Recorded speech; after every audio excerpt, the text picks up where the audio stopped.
when St. Clair Esports released a statement announcing that their Rocket League player Anju and their head coach Shuffleverse would be leaving the program at the end of the fall 2025 semester to join another collegiate team, the post was intended to address confusion.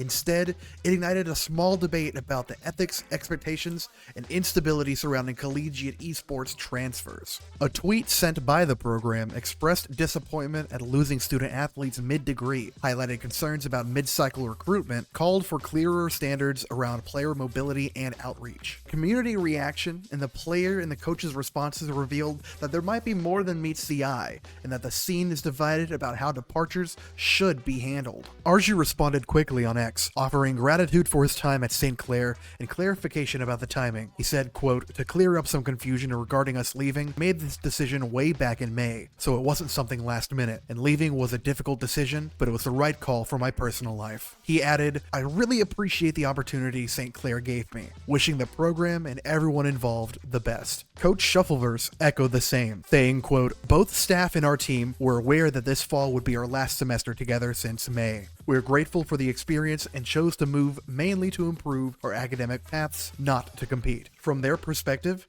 the departure was long planned, respectful, and rooted in academics rather than poaching or competitive ambition. Some administrators, however, believe that St. Clair's public announcement crossed a line.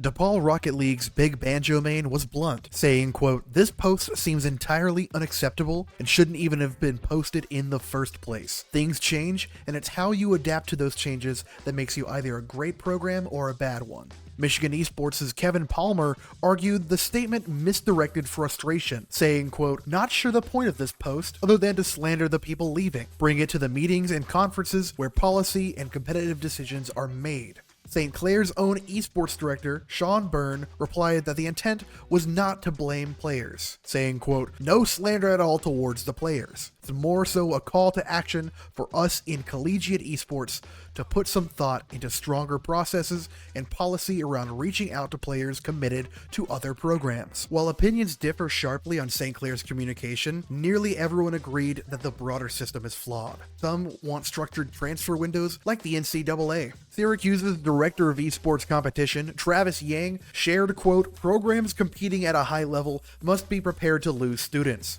Transfer windows like the NCAA does could help address some valid concerns about mid/post-season integrity and provide better student outcomes." Ole Miss Esports staffer Brandon Colomer expanded on institutional burden in a 3-post thread, saying, quote, "Players can and should be allowed to move semester to semester, but I do think the impact on programs when a player leaves so close to a new semester for pro/other school, etc., is understated and likely won't get talked about in response to this." Mizzou Esports coordinator Colin Graham also called for guardrails. Collegiate Esports needs a standardized transfer window and repercussions for transferring outside of that window. Otherwise, it's a revolving door of players. Others warn against locking students down. Ashley M., a longtime collegiate figure, shared, quote, "The reality is there are no actualized safeguards against poaching, or to keep commitment. That said, this post feels strangely multiple years too late.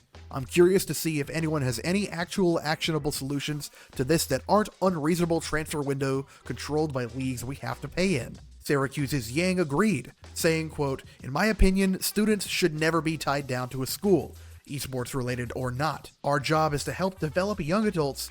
As such, they should be able to make the decisions that feel best for themselves." NACE bylaws technically prohibit recruiting players under contract, but the enforcement appears to be inconsistent. Fisher College's assistant esports director Aaron Koliakomo explains the complexity of NACE's procedures. Violations require proof of communication, signed agreements, and need to be reviewed by the eligible enforcement committee. Penalties range from forfeits to institutional probation. The rules lack detail, consistency, and clarity. His summary, quote, "The bylaws are a great launching point, but lack a lot of meat. They are cheap buffet ribs with no sauce. What St. Clair's post revealed, mostly unintentionally, is a collegiate environment where students can leave at any time, programs rely on scholarships to stay competitive, leagues lack unified rules, administrators feel unprotected, players feel scrutinized. Even the criticism reflects that tension. Some view the statement as necessary honesty, while others as tone-deaf and hypocritical. Well,